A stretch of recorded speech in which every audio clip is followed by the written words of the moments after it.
A full-fledged political war has now erupted over the new charges made in the Hindenburg report, not just against the Adani Group, but also against the SEBI chief. I'm Barkha Dutt, you're with the Mojo Story. Fault lines have been drawn between the BJP and the opposition over the role of SEBI chief Madhabi Puri Buch. This after a new report by short seller Hindenburg Research alleges a grave conflict of interest when it comes to the SEBI's investigation of the Adani Group. The allegation basically is that Miss Buch and her husband invested in an offshore fund that was linked to the Adani Group. Both the Adani Group and Madhabi Puri Buch and her husband have denied the allegations and have called them an attempt at character assassination. But that has not stopped the public debate. The Adani stocks will be watched closely, as will be the politics that unfold around this issue. But in the meantime, leading business journalists are raising very, very critical questions and are making the argument that there needs to be much greater transparency in the response. For instance, Sucheta Dalal writing that this is exactly how not to handle a credibility crisis. Now, Sucheta, of course, is one of India's leading journalist editors. She is famously the journalist who exposed the Harshad Mehta scam. Many of you know it from the popular series Scam.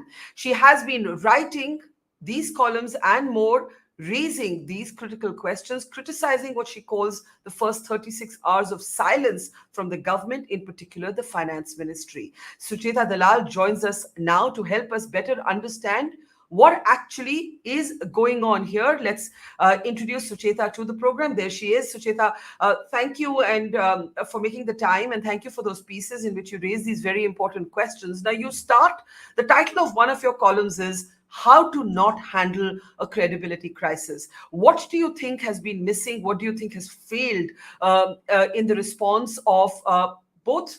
Sucheta, your camera's gone off. If we can just, there you are. What do you think has gone missing, and what do you think has been the big gap in the response of both the government and the SEBI chief? Sucheta? Okay, so, it's quite simple. We should go back, since you mentioned Harshad Mehta, let's go back to 92. This is not the first time that the government acts in a crazy manner and something hits them in the face, right? So in 92, when the security scam happened and, you had a really aggressive opposition, George Fernandez, the leftists baying for blood in parliament. And in fact, the story broke when parliament was in session. In that sense, this government is lucky that they had just shut down the parliament a day or two in advance, and it didn't hit when parliament was still in session. So when there was such a noise, Manmohan Singh, if you remember, was not a politician, right? So his first reaction was also to say, no, RBI will handle it. And I remember that even the people against him were his own party people, including NKP Salve, who had apparently, we have written that in our book, who had apparently told him, I think it's time to go home. Okay, so G.V. Ramakrishna, then the SEBI chairman, had told him that, no, you can't do that. You have to take charge. You have to step forward. You have to make a statement that I am looking at it.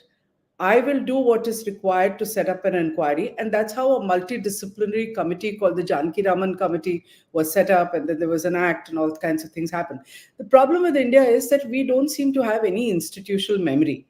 If anyone knew this, they would realize that once you have a credibility crisis that hits your regulator, that too at a time when the stock market has been the brightest spot in these 10 years of the BJP, right? It has just gone up and up and up, especially post-COVID. So in fact, today, 8 out of 10 investors in the market today are those who have joined after April 2020. So they don't know much of history, but surely the government should know a little bit of history. So what you needed is for the finance minister to come forward and say, hello, I'm looking at it. We will inquire. So you can't just start attacking. When there are documents, you can't start saying, this is not true. Those guys are short sellers. This is rubbish. You have to take charge.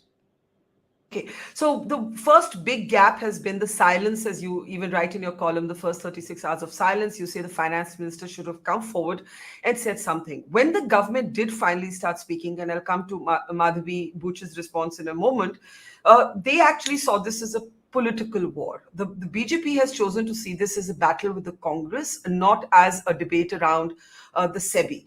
And in fact, Ravi Shankar Prasad, who fronted the government's response, said that this is an attempt at economic anarchy. These are outsiders trying to destabilize the economic markets of India. They found a George Soros link to Hindenburg and so on. So my question to you is, when they, now that we have a reaction from the BJP, what do you make of that reaction? And equally, to be fair to the BJP, the politics can't be disassociated when you have the Congress now talking about a nationwide stir over this. So the politics have hijacked the headlines instead of us actually talking about SEBI and transparency and, the offshore fund in question. But Barkha, this is a democracy. Politics is always there. And if you remember, the BJP, every time it's been in opposition, has been far more aggressive than what you would see the Congress being. I'm not holding a brief. Every politician knows that politics is a part of a democracy, right? So when we talk about 92, these guys were in the opposition. The left was super aggressive, if you remember them. Somnath Chatterjee, George Fernandez. I don't even think you have leaders like that today making that sort of noise. When you had the second JPC, it was equally true. That time, I think it was a BJP government and the Congress was in the opposition. So politics will be there. The point is, you have to put the country first. You have to put the credibility of the regulator first. And you have to say, we'll look at it. All you're saying is, we will look at it. Don't start making a noise. You can say whatever you want to. I mean, for optics and for a political reaction, I don't care what they say. They have to say things. But will you set up a process of at least looking at things, or will you say, don't even come to us, don't talk? And since you mentioned my article, if you look at it, I'm not even saying, forget Hindenburg for a moment. I'm saying there are few facts in the public domain. We are examining those facts in the standard that SEBI has set up for compliances and disclosure for every regulated entity in India. We are not even looking at Hindenburg or anything else, right? That surely the government should say, okay, there are few things, we will look at it. Yeah. So let's get to the response that came from the SEBI chief, Madhabi Puri Buch. But before that, we have to look at the allegations. The allegation is essentially, according to the Hindenburg Research, that Madhabi Puri Buch invested alongside her husband in an offshore fund that is linked to Gautam Adani's brother, Vinod Adani. Now, the defense that has come from Madhabi Puri Buch has been, sorry, are you trying to correct me on something, Sucheta? Can we just unmute Sucheta, please? Yeah. Yeah. They have not said it's linked to Gautam Adani. So there are a bunch of funds, okay, which are nested. So they always have layers and layers of these. So the fund that was being investigated by SEBI as being linked to Adani, that big fund has a lot of sub-funds. So it's not that she invested in a fund linked to Adani, but this was a fund that was part of the overall investigation.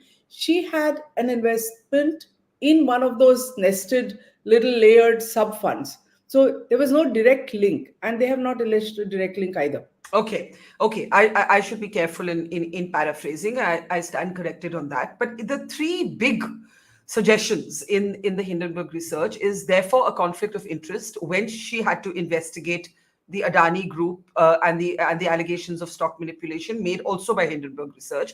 And the other couple of allegations that seemed big to me were her 100% investment in a Singapore offshore consultancy and the appointment of her husband to Blackstone. These are the three big sort of allegations that emerged. Maybe you have more. Now, there have also been her rebuttals to this. And the rebuttals go as follows. Whatever investment I made was as a private citizen. All disclosures are available to SEBI, and that at some point she either redeemed her investment or before she became SEBI chief, some of these were transferred wholly to her husband. Now, again, please correct me if I'm wrong. This is not my domain expertise. It is yours. And I will always sit here to learn a lot from you, Sucheta.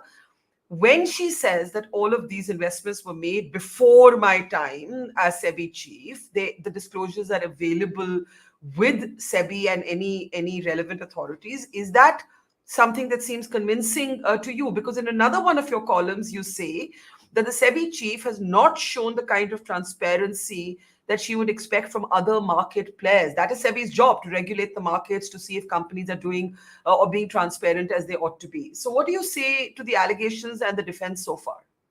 So two, three things. One is the timing. Okay, so she did invest as a private citizen, no doubt, but it is the same funds that were being investigated.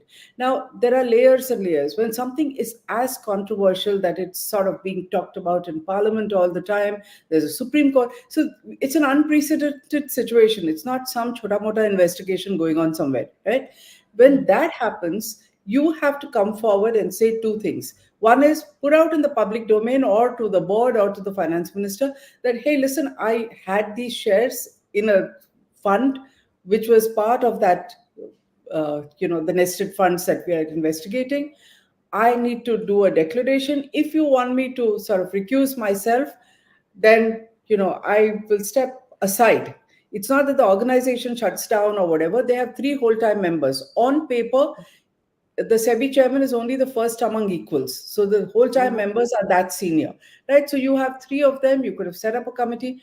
Nothing was done. There was no talk. So obviously, if the optics look bad, right? So if this was disclosed, there was no issue at all. She redeemed those shares, the manner in which it's done, also the fact that they were supposed to be first transferred before she became a whole-time member, then the redemption letter goes from her email.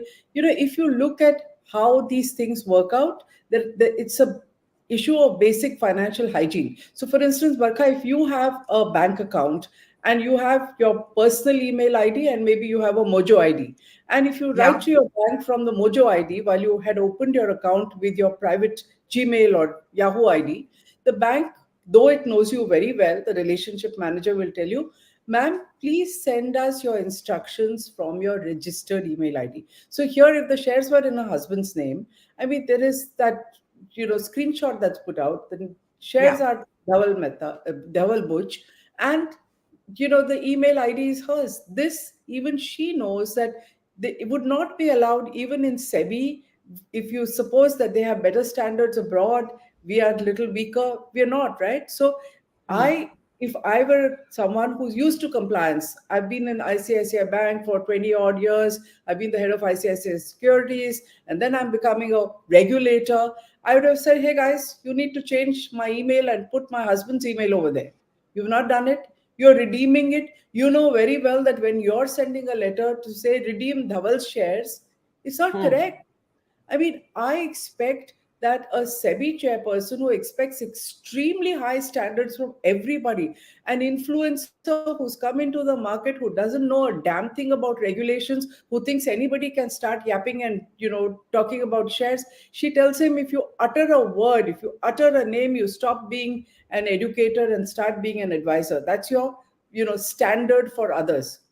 What about you? So these are things that have to be explained. They're not kosher at all. So this is the first one on redemption. Nobody is, criticizing. If you look at even Hindenburg, you look at it carefully, there are no allegations. They said, yes, she was a private citizen. She did invest over there. It's the later optics that are bad. What do you disclose? When are you getting rid of your shares? Even the Agora, there are two companies. One is the one Singapore based and the one in India. The controversy is the same. You're saying, her statement says that they're dormant. In the Yeah. very next, point 11, point 12 says that her husband, who is really a reputed person in supply chain management, doing very well, he's using those same companies for his consultancy business, has leading clients in India. Now, leading clients could be SEBI listed entities. No problem. I mean, he's a man in his own right. He has every right. But if you're using a consultancy firm, which is 99% owned by your wife as of today, then there need to be disclosures, right?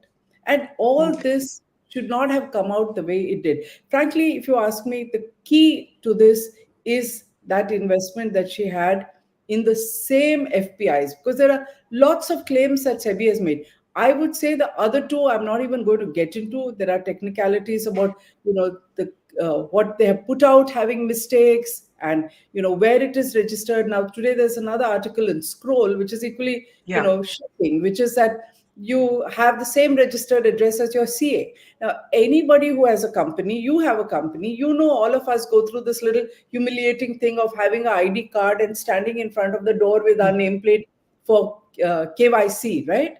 I'm Yeah, sure you yeah, have done it. I have done it. yeah, Now, if we yeah. had done it, shouldn't the scroll story says it's in her statutory auditor's office?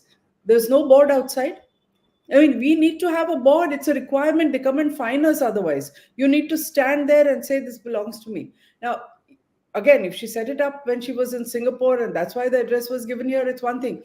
But they have been in India for a long time now, 4 years or as full-time member and then as SEBI chairperson. So 7 years in India, you can't use Singapore as an excuse for that, right? So the basic argument that you're making is that the transparency as SEBI chief that she has come to mandate for other companies is a transparency that she did not show when it came to herself. Now, her rebuttal said that if disclosures were made internally. What you are talking about is, let's say, the stage at which the Supreme Court was looking at SEBI and its investigation of the Adani Group. At that stage, should she have either you're saying she should have either recused herself from that process, saying there's a potential conflict of interest here, or there could appear to be a conflict of interest, even if there isn't one, point one, or she should have placed before the court, hello, Supreme Court, you should know that in 2015 or in 2017, this is what my investments look like. Am I summarizing you correctly? Absolutely. And I'm saying that, so yes, if it's an internal matter, we don't know what SEBI disclosure rules are and what she has recused herself on, nothing is known. But when the issue goes into the public domain, goes into the Supreme Court, she is the one leading the explanations and presentations that were made to the expert committee set up by the Supreme Court. That expert committee was looking into whether SEBI has done a proper job. Do you mean to say all of them kept quiet about the fact that she had an investment and she had informed, and they said that's all right, it's all history, we don't want to know about it? In which case, the questions have to be even larger. You have to ask a larger pool of people, why was it okay?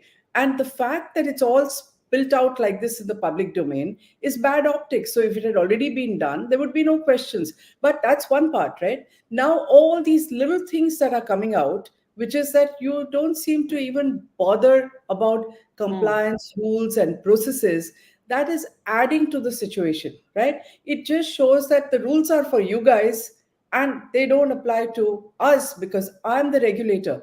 In fact, it has to be the other way around. It's you have to be like Caesar's wife. You have to comply with everything. You have to set a higher standard. You can't be like the traffic police, that I will ride without a helmet, I will be on the wrong side, but I will fine you. That's how it sounds to me. Yeah.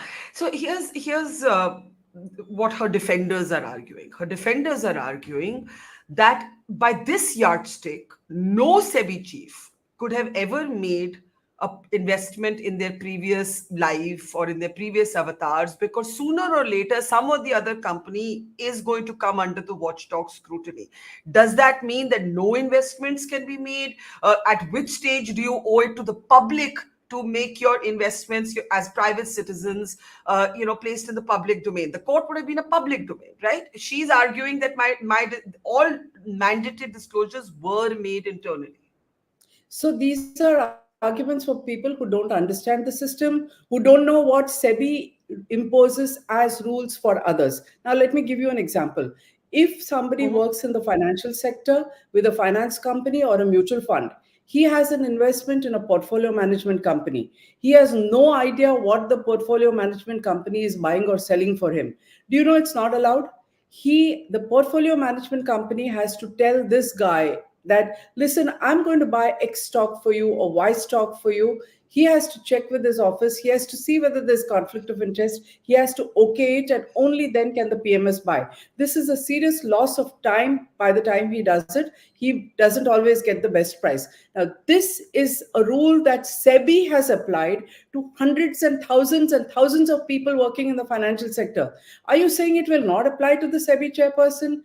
And again, you can twist everything. So whoever these people are who are defending, they're obviously completely twisting it, because it applies to judges as well, right? So every Hmm. few days you hear about a judge who says, no, I'm recusing myself because I either know someone or whatever. Does it mean, oh, okay, the judge will always have relatives, he'll always have neighbors and friends? Does it mean he will not judge anything? Do you ever say that? They just recuse themselves from that particular case. Similarly, SEBI is not one person, one organization who's looking at 5,000 companies. All she does is she says that I will recuse myself from here. And although SEBI is just a 30-year-old organization, even that little 30-year-old organization has a precedent for this. This is not rocket science. When CB Bhave was appointed, NSDL, the organization that he headed, was under investigation by SEBI. So when they made him SEBI chairman, they ring fenced him from the NSDL investigation. They said he will not look at it. And there was an internal committee that would look at anything to do with NSDL. Now, if you have that precedent in SEBI, is it so difficult for it to apply to you? So all she had to do in Adani is to say, committee of whole-time members would look at it. I'm not looking at it because I had an investment. And otherwise, And therefore, it's to be clear, the problem is not that Madhabi Puri Buch had an investment as a private citizen in this offshore fund.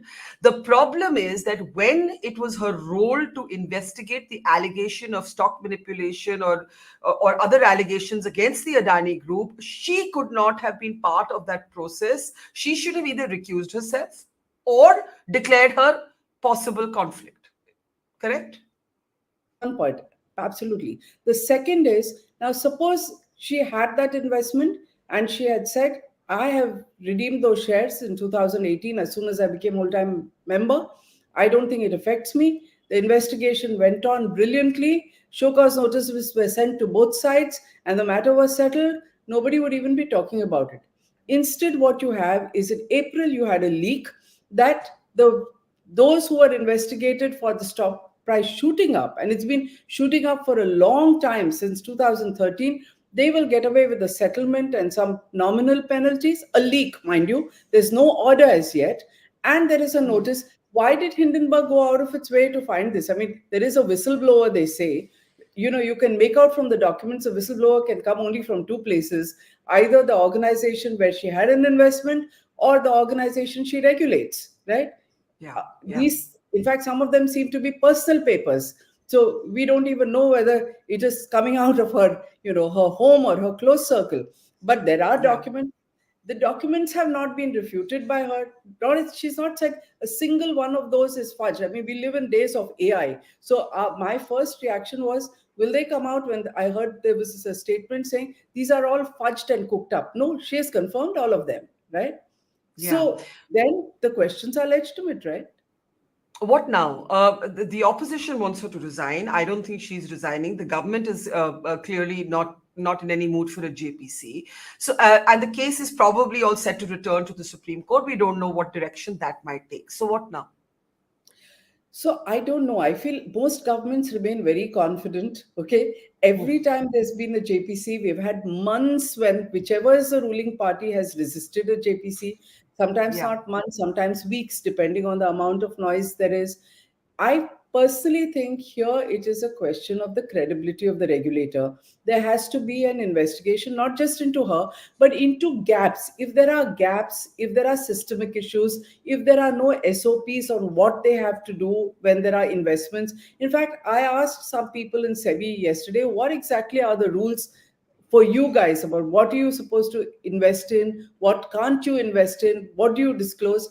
Believe it or not, people who have been associated with the legal department also are fairly clueless. So Hmm. clearly, even that is an area that needs fixing.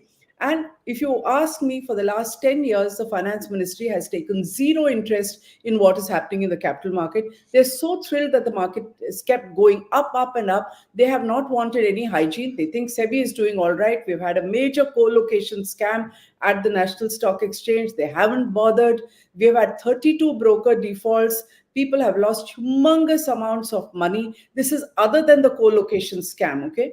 And the Yeah. government has taken zero interest. So now that it's their doorstep, wake up, because this is the brightest spot in your 10 years and you're into a third term. So don't keep on about, everyone is the enemy, everyone's anti-national because they're raising questions. I have raised questions. We have raised the maximum questions about 32 broker defaults. And believe me, these are not small people. They've lost thousands of crores only because there was poor regulation.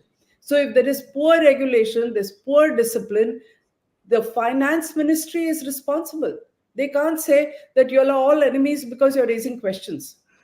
But talking about the markets and how the markets are soaring, there are also questions asked every time. The time when Hindenburg made the allegations against the Adani Group, and now about Hindenburg's own intent as a short seller. Their obvious aim is also to short the market. They don't hide it, but they're also not coming to this. Their critics argue with an intent to be whistleblowers. They're coming to this with an intent to make money. Exactly. And that's perfectly legitimate. So, Barkha, we are in a global market. We can't take pride saying that we are the third largest market in the world in terms of number of contracts traded, and then say we are so naive, we don't even understand the concept of short selling, which exists all over the world. And short sellers get an opportunity to make money. They're an integral part of the market. Unless somebody thinks that something is overvalued at some time, they can never short it. And they are recognized players in the market. They exist all over the world, and they are going to take opportunities to short because something is overvalued. A short seller can't make money unless something is overvalued, right? Because nobody is going to listen to them. They're going to laugh at them. And there are innumerable cases, believe it or not, where short sellers have lost heavily because they assumed that they can short sell and the price will go down, and it hasn't. So one of the questions in our audience stream from Prasad is, Barkha, it's virtually impossible for anyone to declare all of their historical investments. What might be more prudent is to disclose all holdings made by the person in the last 2 years or so. If that kind of statutory limit applied, then she would not have had to declare this investment. Is there a timeline, or does it not matter? Even if she had invested in, let's say, this fund 30 years ago, if she's investigating that group, she has to declare it. Is that what you're saying? So, Barkha, there'll be what if kind of hypothetical questions all the time. There is data here. She put in that letter for redemption in 2018 when she was whole-time member. Okay. Otherwise, there would be no questions asked. So this is just such a hypothetical question. We are not asking about investments she made or her father made for her at the age of 6. She was a whole-time member in 2018. So this is a ridiculous question. So let me ask you this: do you believe she should resign, or do you find that a political demand? Frankly, I think there has to be an investigation whether she should step down, whether she should resign, whether there should be a quick close. But who leads the investigation into the market regulator chief? The finance ministry has to either set up a committee. See, again, we go back to 92, there was a multidisciplinary committee that was set up, and people are going to wake up. All the little rules that were not followed, those will get punished. We get punished. You will get fined if you don't have your registration, you don't have your name written outside your registered office. These are all little things that come up. They may seem trivial, but if there are violations, there will be action. Okay. So it needs to be investigated. Whether she needs to step down or not, I don't want to comment on it, but I think it is a serious issue. It questions the credibility of the regulator. You can't say I'm going to be in ISCO and I'll get taken seriously if this is how you conduct yourself. Other countries are also watching. They say, are you going to cover up, or are you going to investigate? Are you going to go after someone who blew the whistle, or are you going to have even-handed treatment for people? So these are things that reflect on the nation. And I mean, I don't care about Hindenburg. I haven't followed them up. I know the kind of allegations people make. But when something has come in the public domain and it seriously questions the credibility, and this is not me saying it alone, okay? Ask any number of people who are in SEBI. They obviously don't want to go public about it. But look at the WhatsApps that are being exchanged from Saturday night. Everyone is shocked.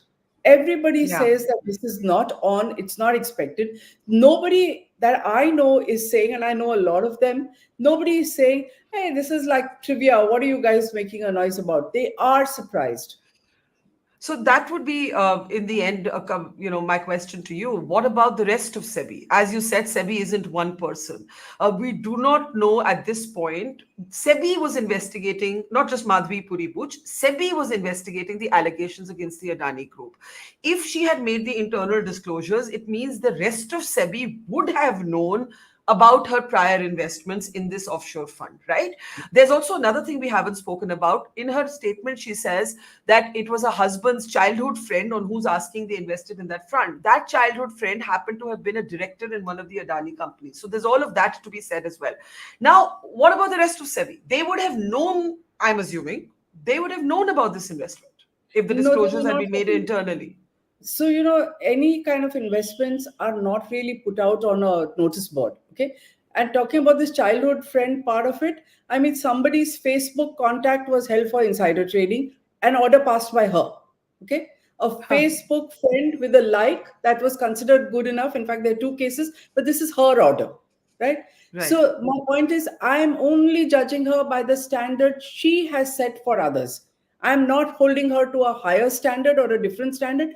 Her standards, quoting cases that she has, instituted. Now, the question that you asked is really very important. What are the checks and balances? When SEBI was set up, there were clear checks and balances, which is that you have to have a functioning parliament. You have to have this standing committee of parliament, which has adequate representation even from opposition parties, so that people are questioned. Now, for the last 30 years, we have always said that when you have those hearings, they ought to be like the US Senate hearings, where it's publicly done, where people are questioned and we know what's being asked. In India, it's all closed. Okay, so we are now going to have live streaming of the Supreme Court, but we don't have any of. Most of the time, these standing committee doesn't even meet. So first, SEBI reports to the finance ministry. Finance ministry is sitting on SEBI board, RBI is sitting on the board. They don't ask questions. Then the standing committee is the next level. You don't even have a composition like it used to be in the past, where it's headed by an opposition leader who would have an interest in asking tough questions. Sometimes questions are asked in parliament, they're vaguely answered. So you have to put all the checks and balances in place if you don't want these kind of things blowing up in your face every once in a while. Finally, do you believe that it's legitimate for her husband, who is, as you said, a person in his own right, a professional in his own right, to be drawn into this in terms of his appointment to Blackstone?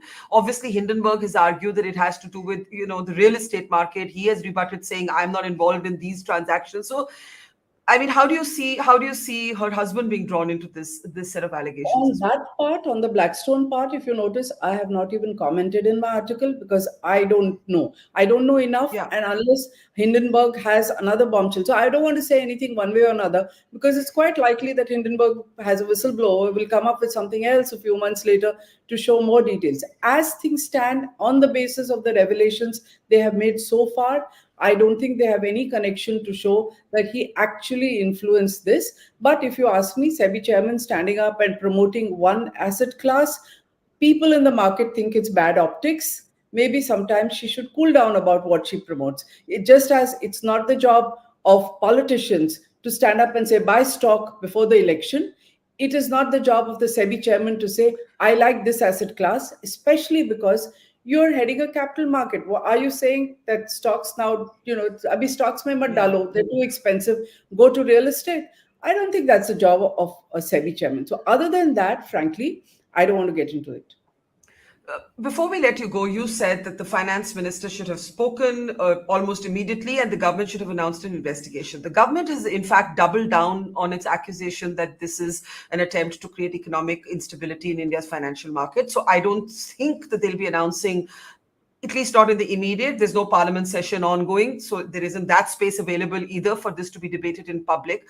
So what do you see happening next?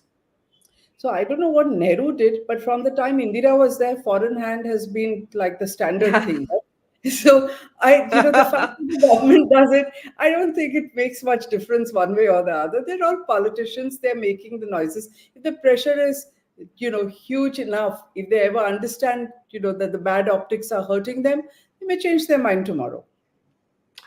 Sucheta Dalal, always learn so much from you. If you haven't read Sucheta's columns, please do look up A Money Life. Sucheta Dalal has some very incisive writing and analysis of this entire debate. I urge you all to read it. Sucheta, thank you as ever for your time. Thanks, you. And take care. Always a pleasure. Thank you. It's great to see you here. Thank you for watching our work. If you haven't subscribed yet, don't forget to click the bell icon and subscribe to Mojo Story and support independent, robust journalism.